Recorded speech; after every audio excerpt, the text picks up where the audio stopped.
சோழ நாட்டு தேவார பாடல் பெற்ற காவிரி தென்கரை தலங்களில் 71வது தலமும் 188வது தேவார பாடல் பெற்ற தலமும் முடிகொண்டான் ஆற்றங்கரையில் தென்கரை பக்கமாக இருக்கக்கூடிய கோவில் தான் நன்னிலம். இந்த நன்னிலத்தில் உள்ள இந்த கோவிலை பெருங்கோவில்னு அந்த காலத்தில் சொல்லுவாங்க. கோச்சங்க சோழன் கட்டிய 70 மாட கோவில்களை ஒன்று.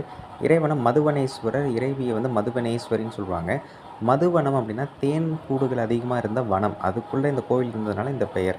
சுந்தரர் 7ஆம் திருமுறை 98ஆம் பதிகமாக இந்த கோயிலை பாடியிருக்கிறார். தேவர்கள் எல்லோருமே தேனீக்களாய் மாறி வழிபட்ட காரணத்தினால இதை மதுவனம் அப்படின்னு குறிப்பிட்றாங்க.